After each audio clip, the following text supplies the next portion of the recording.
सर्वस्वरूपे सर्वेशे सर्वशक्ति समन्विते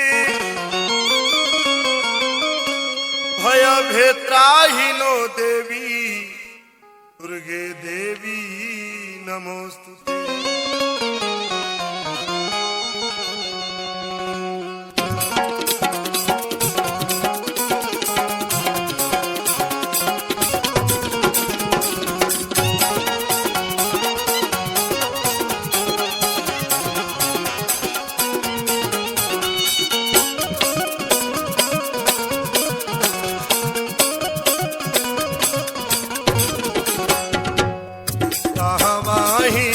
पलु भवानी दवना मड़ुआ है कहवा हीरो पलु भवानी दवना मड़ुआ है कहवा हीरो पलु भवानी ओढ़ौल के फुलवा है कहवा हीरो पलु भवानी ओढ़ौल के फुलवा है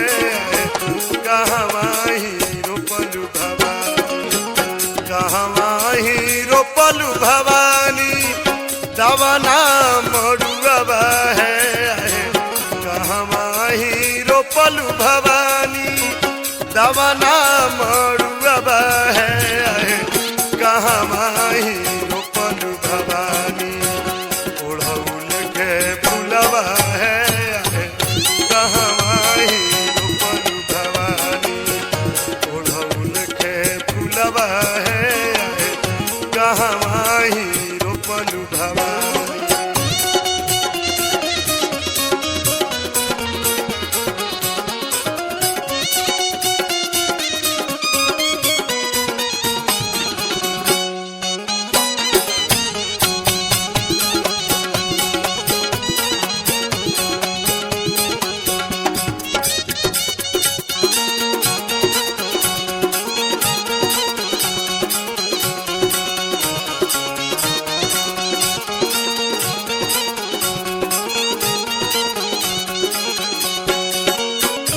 आरी पारी रोपलु हो माई दवना मड़ुआ हो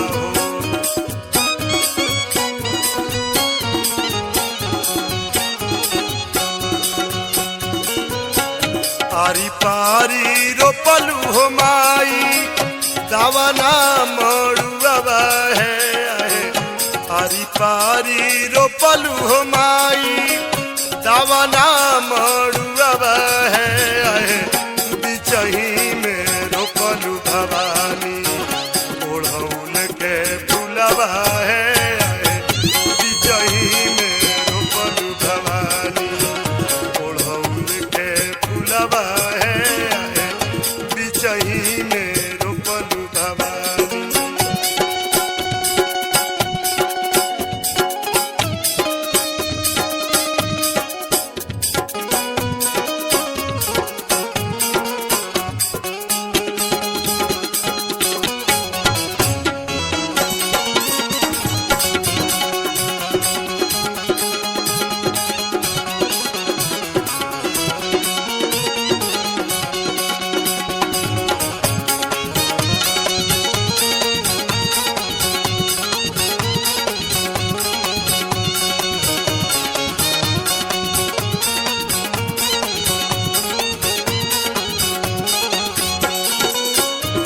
कथिए पटवलु हो माई दवना मड़ुआ हो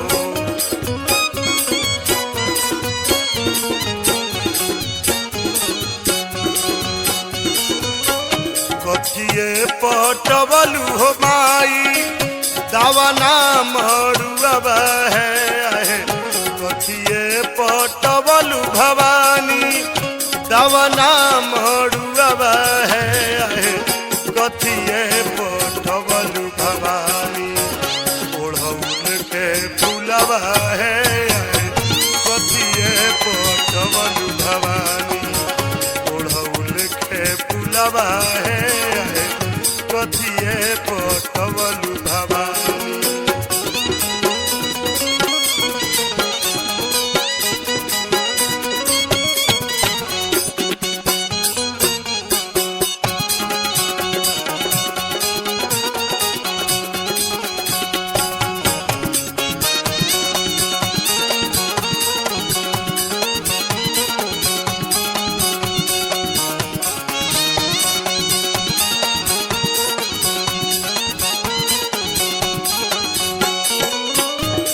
पनिया पटवलु हो माई दवना मड़ुआ हो।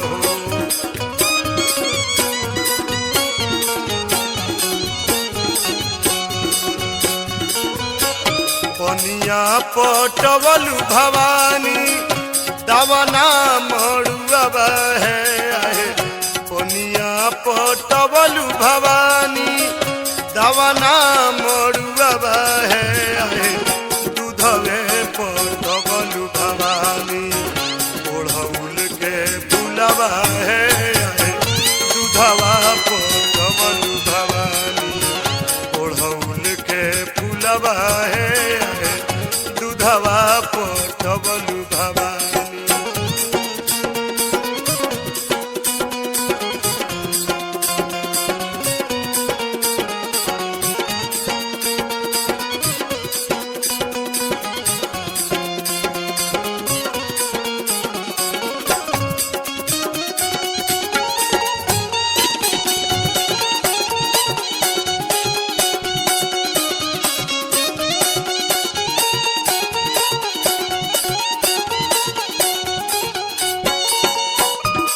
संतोष अमित बाड़े तोहरो पहरुआ हो।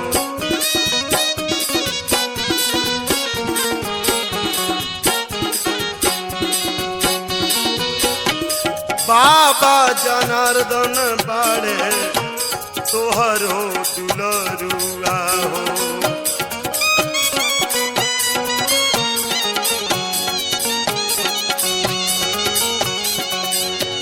बाबा मनोरंजन के दिहा तू चरण के धुलवा है। बाबा मनोरंजन के दिहा तू चरण की धुलवा है। इहे बानी हो राय माई कैल कबुलवा है। इहे बानी हो राय माई कैल कबुलवा है। बानी हो राय माई कहवा ही रोपलु भवानी दवना